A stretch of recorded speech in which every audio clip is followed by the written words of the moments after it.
Hello les petits corrigans, on se retrouve du coup pour faire les enveloppes. Alors les enveloppes, vous pouvez du coup faire selon plusieurs méthodes. Soit vous pouvez mesurer vous-même et faire votre gabarit. Sinon vous avez des calculateurs d'enveloppes qui existent sur internet. Donc il y en a un sacré nombre quand même. C'est en fait des petits programmes avec déjà la formule qui vous est nécessaire pour faire votre enveloppe de rentrer dedans. Donc vous avez besoin de ceci, et encore c'est pas une obligation, ça permet juste de faire des angles qui sont bien et de rainurer au bon endroit. Vous avez souvent un petit plioir en plastique qui est fourni. Évitez de l'utiliser, il s'abîme trop vite, franchement c'est le problème. Dans ces cas là, prenez votre outil touche à tout avec la petite bille.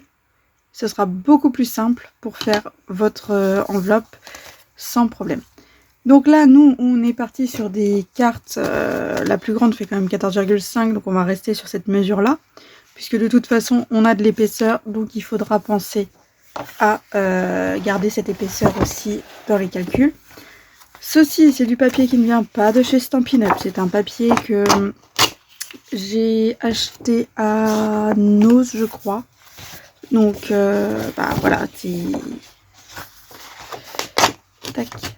c'est pas du papier Stampin' Up, mais ça peut fonctionner. Alors, là, j'utilise des grandes feuilles 30,5 par 30,5. Il faut savoir que, généralement, j'utilise plutôt du papier cadeau. Un papier cadeau en craft, principalement, parce que c'est résistant le craft et que le poids total du craft est beaucoup plus faible que nos papiers cartonnés. Parce que là, plus on fait des enveloppes qui sont lourdes, du coup, plus il va falloir rajouter de timbres pour aller avec. Hop. Donc, je prends mon coup de papier. Hop. Je vais utiliser celui-ci pour aller avec le rose. Donc, il faut que je fasse un carré qui fasse 23,4 cm sur 23,4 cm. Tac. Et la rainure doit être faite à 11,7.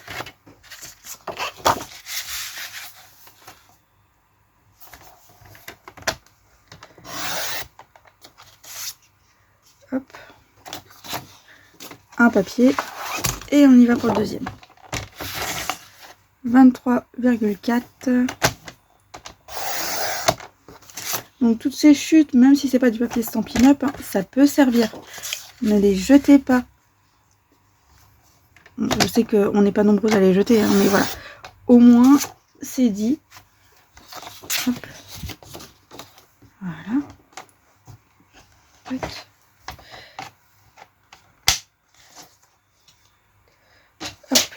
Donc, ici, moi, ma graduation ne va que jusqu'à 13. Donc pour l'instant, c'est bon, j'ai pas de soucis. Hop, je mets à l'envers. Parce que si je mets dans l'autre sens pour plier, ça va être un petit peu compliqué. 11,7 que voici. Je marque, j'appuie et voilà. Si vous n'avez pas ce petit outil, c'est pas grave, hein, on n'est pas tous pareils, on n'a pas tous le même matériel. Il n'y a pas de souci. Dans ces cas-là, il va falloir que vous laissiez du coup un petit triangle. Donc c'est-à-dire qu'il va falloir que vous fassiez vos traits à partir du... Vous laissez une petite bordure en fait de 1 cm à 1 cm et demi. Et de là, vous allez faire votre marquage à 11,7. Parce que là, par exemple, je vais vous montrer. Tac. Si je fais mes rainures, vous voyez, mes rainures ne sont pas directement à 11,7. Mes rainures, le 11,7, il va être ici en fait. Donc du coup, vous allez avoir une sorte de petit triangle à enlever. Et en fonction de la grandeur de ce triangle, ça va jouer. Hop. Et c'est reparti. Alors, il faut savoir qu'on peut quand même faire des... On on peut faire des enveloppes qui sont plus grandes que ce que nous permet cet outil. Dans ces cas-là, il faut juste calculer et c'est pas un problème, ça se fait. J'ai fait des très grandes enveloppes pour des dessins faits par des enfants pour le projet Une carte, une plume, un sourire. Donc faut vraiment pas hésiter, il y a plein de choses à faire. Hop.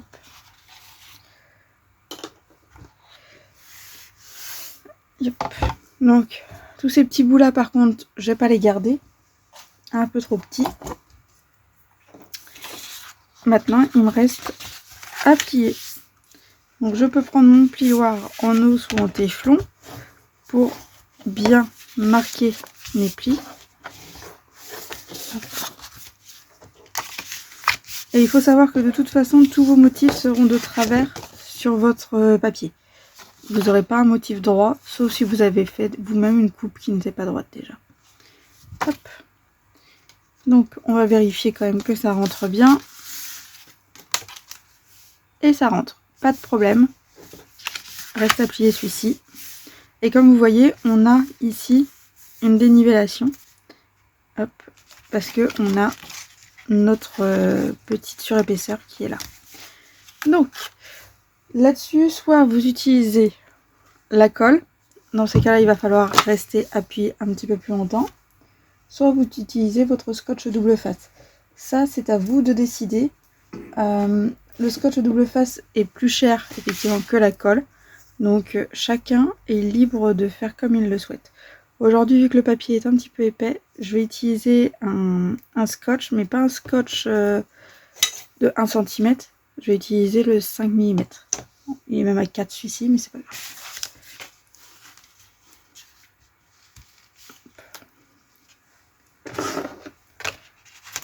Voilà.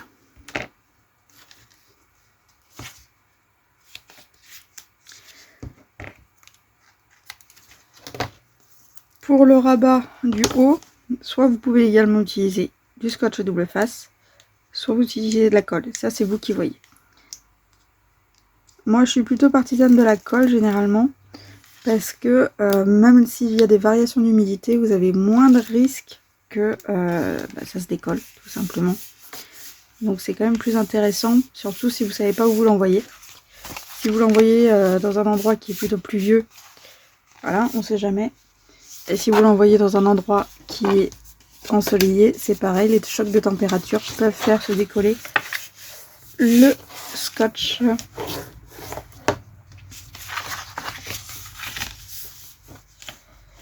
Tac.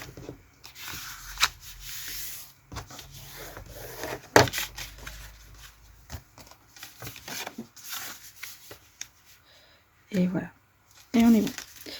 Donc c'est vrai que après pour écrire ici, ça peut être compliqué parfois avec les motifs.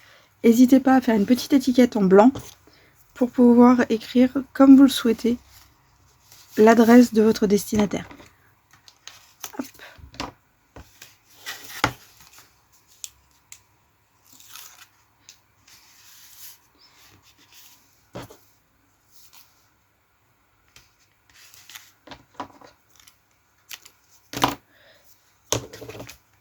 On va peser ensuite l'ensemble parce que voilà, je veux savoir si on est dans les 20 grammes nécessaires pour un seul timbre ou si on a dépassé cette barre des 20 grammes. C'est assez important pour moi de rester sous la barre des 20 grammes pour que ça vous coûte pas trop cher aux envois.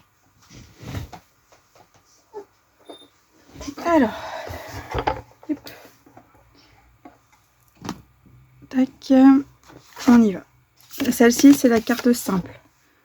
On est déjà à 23 grammes, donc il faut 2 timbres. Donc celle-ci sera plus lourde également. On sera à 29, donc il faudra 2 timbres également. C'est pour ça que généralement, quand je fais des cartes, je mets du papier craft ou du papier cadeau pour les enveloppes. Parce que du coup, vous retirez des grammages et souvent, on passe sous la barre des 20 grammes.